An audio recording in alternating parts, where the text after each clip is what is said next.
कृष्णा कृष्णा हरे हरे हरे रामा हरे रामा राम राम हरे हरे गोविंद बोलो हरे। आज हम श्रीमद् भागवतम के तीसरे स्कंद का पेज 39 पढ़ने जा रहे हैं। श्री कृष्ण ने अनेक वर्षों तक एक गृहस्थ की भूमिका निभाई, परंतु अंततः उन्होंने स्वयं को उससे अनासक्त कर लिया। जब उनकी प्रकट लीलाओं के संवरण का समय निकट आया, उन्होंने उद्धव से द्वारका छोड़कर बद्रिकाश्रम जाने के लिए कहा। भावी घटनाओं की पूरी जानकारी होने के कारण भगवान चाहते थे कि उद्धव बद्रिकाश्रम में नर नारायण ऋषि के भक्तों के संग में रहें और उनके विरह से उत्पन्न होने वाली पीड़ा से राहत पा सकें। अपने स्वामी से असहनीय विरह के कारण उद्धव उनका संग नहीं त्याग पाए और अंततः उस स्थान पर आ पहुंचे जहां श्री कृष्ण एक नव वट वृक्ष के तने के सहारे लेकर बैठे हुए थे। वह नव वट वृक्ष दर्शाता है कि यह ब्रह्मांड सबसे छोटा और तरुण है तथा उसका सहारा लेकर श्री कृष्ण का वहां बैठना दर्शाता है कि प्रकृति जगत ब्राह्म है। भगवान की अंग कांति श्यामल थी और वे अत्यंत सुंदर दिख रहे थे। उनके नेत्र शांत और नवोदित सूरज की लालिमा से युक्त थे। उनके चतुर्भुज रूप, उनके शरीर के विभिन्न चिन्हों तथा उनके रेशमी पीत वस्त्रों को देखकर उद्धव पहचान गए कि वे स्वयं पूर्ण पुरुषोत्तम भगवान हैं। भगवान श्री कृष्ण वृक्ष से पीठ लगाए बैठे थे। उनका दाहिना पैर उनकी बाईं जंघा पर टिका था और यद्यपि उन्होंने गृहस्थ जीवन के समस्त सुखों का परित्याग कर दिया था, फिर भी वे अत्यंत उल्लसित थे।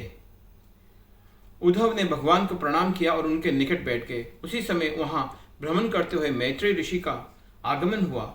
उद्धव पर मंद मुस्कान युक्त दृष्टि डालते हुए भगवान श्री कृष्ण प्रसन्नता पूर्वक बातें करने लगे। मैत्रेय ऋषि भी, जो एक ज्ञान मिश्र भक्त थे, वे पूर्ण एकाग्रता से श्री कृष्ण के वचनों सुनने लगे।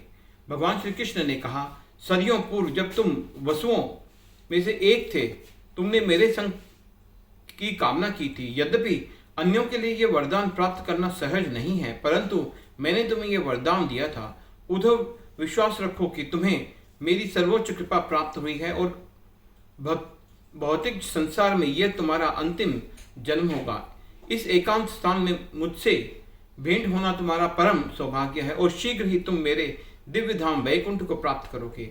उद्धव ने कहा, हे भगवान, आपके चरण कमलों की प्रेम पूर्वक सेवा में संलग्न भक्तों के लिए धर्म, अर्थ, काम अथवा मोक्ष प्राप्त करना कोई कठिन कार्य नहीं है, परंतु जहां तक मेरा प्रश्न है, बिना किसी इच्छा से मुझे आपकी प्रेममयी सेवा का सौभाग्य प्राप्त हुआ है।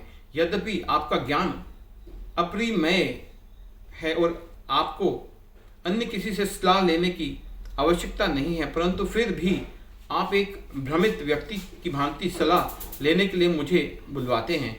आपके ऐसे कार्य अब मुझे भ्रमित कर रहे हैं। हे भगवान, यदि आप मुझे योग्य समझें तो कृपया वे ज्ञान दीजिए जिसे आपने सृष्टि के आरंभ में ब्रह्मा जी को दिया था और जिसके द्वारा आपको सहजता से समझा जा सकता है। तब उद्धव ने विदुर जी से कहा, भगवान श्री कृष्ण ने विस्तार पूर्वक मुझे वह ज्ञान प्रदान किया। अंत में मैंने उनकी परिक्रमा की और यहाँ यमुना तट पर आ गया। भगवान से विछोह के कारण मेरा मन बहुत उद्विग्न है। उनकी अनुपस्थिति में मेरा चित्त विक्षिप्त है और मैं अपनी इस पीड़ा को शांत करने के लिए उनके निर्देशानुसार बद्रिकाश्रम के मार्ग पर हूँ।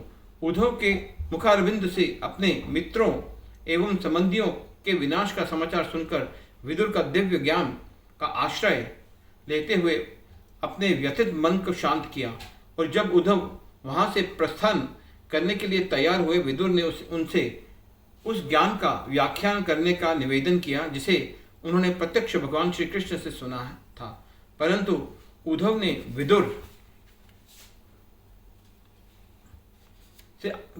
से आग्रह किया कि वे निकट ही निवास कर रहे हैं, मैत्रेय ऋषि से वे ज्ञान सुने। हरे कृष्णा कृष्णा कृष्णा।